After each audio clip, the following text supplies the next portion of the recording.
Hi guys, this is Matt Osburn. I'll be presenting on orbit shaping using LQR.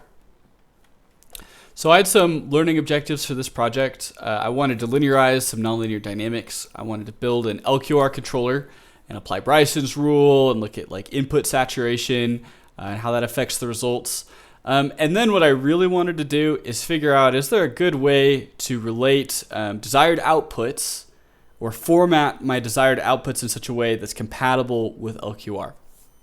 So the specific problem I'll be working on is, given a satellite orbiting a planet, I would like to find a linearization that can be quickly computed at every time step.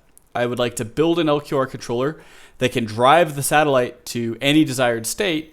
And then I'd like to pick that desired state in such a way that we can determine the eccentricity of the orbit and the periapsis of the orbit that we preset or predefine.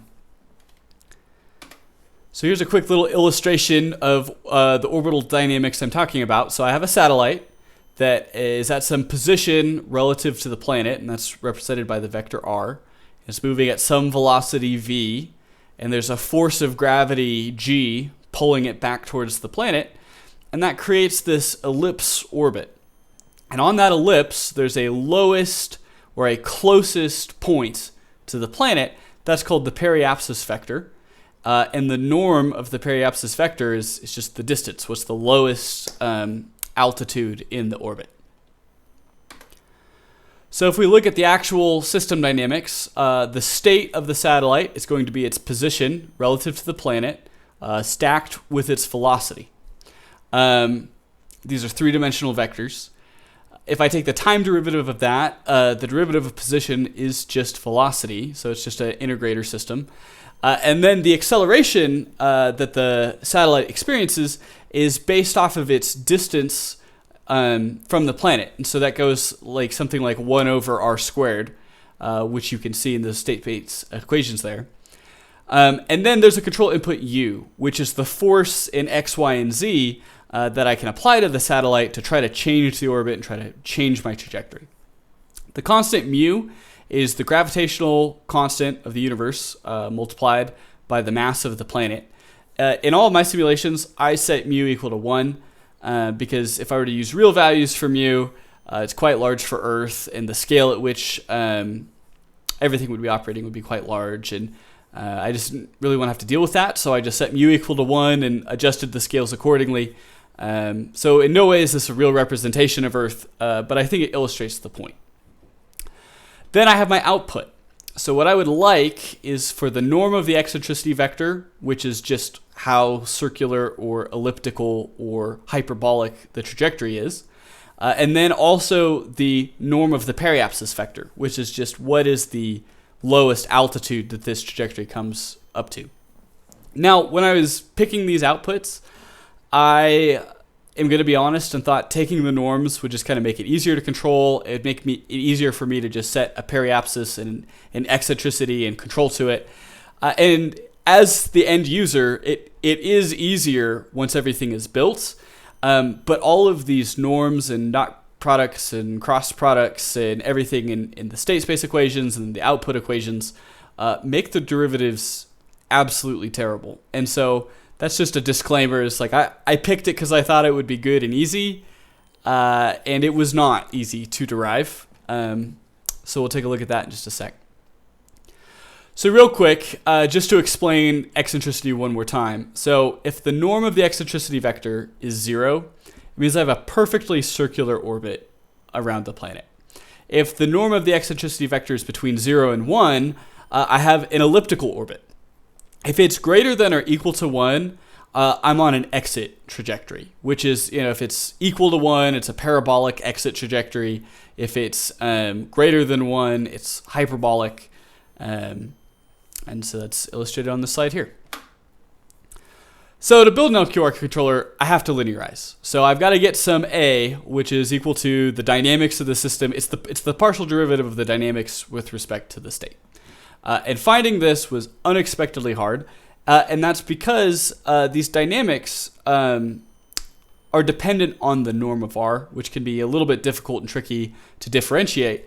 And that gravity vector changes wherever we are. So the direction we're moving, right? We need some kind of derivative of r hat, which is always changing, and that can get kind of messy. So SymPy came to the rescue here. I spent so long trying to differentiate this, and I actually was able to differentiate this part of the project by hand, but then I went to SymPy and got it simplified and got it worked out, and it's nice and beautiful.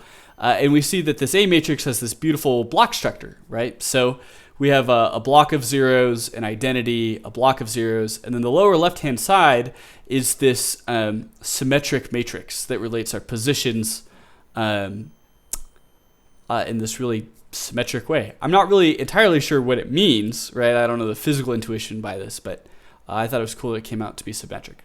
And then the B matrix is just the identity, because we're just directly controlling forces, and there's nothing too complicated about that. Or it's a block of zeros stacked on top of the identity. So LQR was pretty simple then to build this, right? So I used Bryson's rule, so 1 over the maximum allowable state difference squared, or 1 over the maximum force allowed squared. And in some future experiments, I'll actually change these values, particularly for F, to show how that affects the end results. But this is what I started with. So now we come to how do we control outputs? Because LQR is a full state regulator, meaning we can drive our states to the origin or to a specific desired state. But what about outputs? And I thought about this, and I looked into some different things, and I Googled some different things. But then, ultimately, I actually had an idea that came from the robotics class, which is just to use Newtonian descent.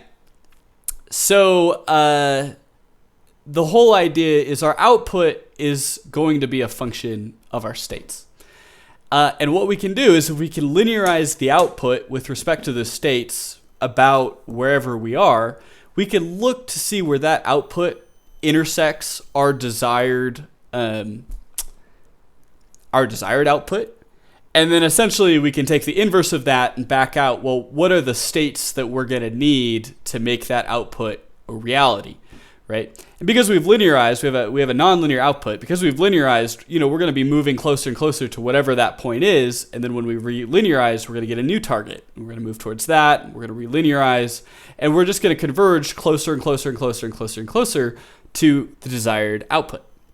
So on the right, there's like a little illustration of what's happening just in one dimensions. In multiple dimensions, it gets a little bit more complicated, but I'll show that in a slide or two.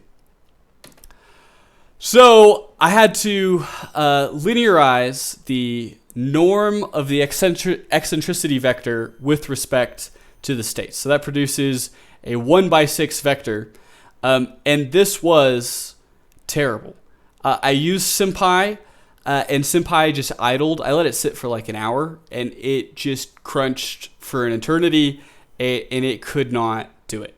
So then what I did is I kind of pulled the equations apart, and I looked at kind of like what's the chain rule here, and how can I calculate out some sub parts of this. And so I used the chain rule to get that if you take the unit vector or the normalized eccentricity vector transpose times another partial derivative, that's actually the same as this norm. And then I threw that into SymPy, and SymPy came back with an answer.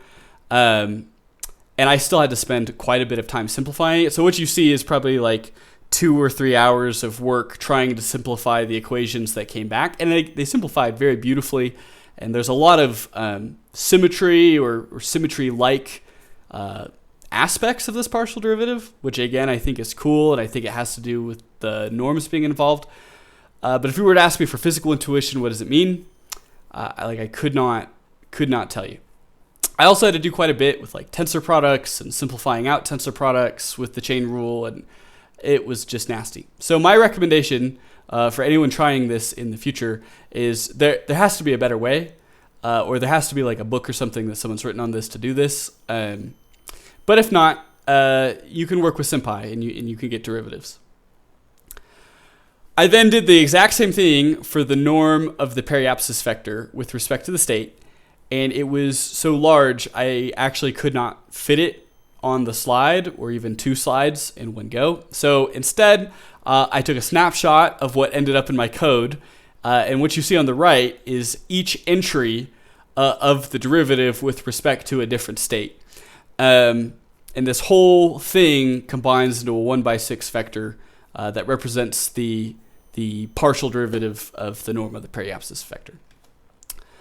So what we can then do is the linearized, the Jacobian, not the Jacobian, the Jacobian of the output with respect to the state is going to be those 2 previous slides stacked on top of each other. And then this is the multivariable version of Newtonian descent. So there's an infinite number of states that actually put my output where I would like it to be, because that output matrix, or that Jacobian matrix, is it's a fat matrix, so there's an infinite number of solutions. So I use the pseudo inverse to basically pick the min norm state that will get me to the desired output. And then I throw that into my LQR controller, where I take my current state subtracted by the reference state that I would like to get to, multiplied by the k gains. And then at every single time step, we relinearize, which, because I explicitly put in the equations of linearization, it's basically instant. We just compute the linearization, compute the reference state that we're driving to, and we step towards it. So here are some results. So in this example, our satellite starting 0.75 to the right of our planet, and it's on an exit trajectory. Actually, no, this one is not on an exit trajectory, but it's on a trajectory that has high eccentricity. And if we watch it, you can see very quickly with the maximum allowable force, it can find its way to an orbit. And then my desired periapsis was 1 unit away from the planet. So you can see just gradually over time, the orbit gets wider and wider and wider and wider and wider until it's on a circular orbit 1 unit away. So let's look at these results here. So the eccentricity starts out close to 0.8. The periapsis starts out about 0.3 or 0.25, and it's quite close to the planet. But you can see over time, the periapsis raises to 1 unit, the eccentricity decreases to 0, and so does our control input. So we find ourselves in a stable orbit. I then looked and said, okay, what if I recompute the k gains and add a input saturation of 0.05, right? So, because in reality, a satellite's not going to have tons and tons and tons of force articulation relative to the planet's force on it, right? It's going to be a very, very, very small amount of force that we can really exert relative to the planet. So these are the same starting conditions. I'm trying to go to a periapsis of 1, eccentricity of 0, high eccentricity to begin with. And you can see that in the orbit. It's a very, very elliptical orbit. And we get in this kind of spiral pattern around the planet. But at least with this control articulation over time, we're able to kind of center ourselves around the planet and then begin a circular orbit and start expanding out to a unit of 1, or a periapsis of 1. This is what that output looks like over time. So same initial conditions, maximum control input of 0.05, which I hard commit to. And had I let this run, maybe another 200 or 300 seconds, I suspect that the control input would have decayed closer and closer and closer to 0 the more we fell into that circular orbit. So, okay, this is where we're on the exit trajectory. So I start 1.5 units away from the planet. We're still looking to be in a circular orbit, 1 unit away from the planet, and I start on an exit trajectory. But I have no force limits on it, and you can see we start out on an exit trajectory, but it's able to engage enough force to put us back into orbit, kind of catch by the planet, and then get a circular orbit. If we look at the results, our eccentricity starts on this really high exit trajectory. Our periapsis starts a little bit high, and we're able to be caught by the planet with this control input. Okay, now I want to look, okay, what happens when I restrict my control input to the same as it was last time? And unsurprisingly, we shoot off to infinity, and we never come back. It's an exit trajectory, and the output graphs show that. So we start with the same conditions, but because we don't have the force necessary to get back to the planet's orbit, we shoot off forever, and there's no coming back. So this highlights some shortcomings of this method. So initial conditions really matter. Escape velocities are really difficult to overcome if we have control limits that are even semi-realistic placed on the agent. Some other problems I found is that starting too close to the planet can cause really severe integration problems and near infinite velocities. That's where we have to have some more varying steps in our integration. What I also found is that output linearization can plateau in very strange places when the eccentricity is greater than 1. And I mostly found that when there were also control limits placed, but I sometimes found like cyclical re-entry and exit trajectories, and I was trying to recreate those conditions, and I couldn't find them in time for this presentation. But this method of trying to like use Newtonian descent to match an output is not perfect, especially if you've got realistic controls on your robot.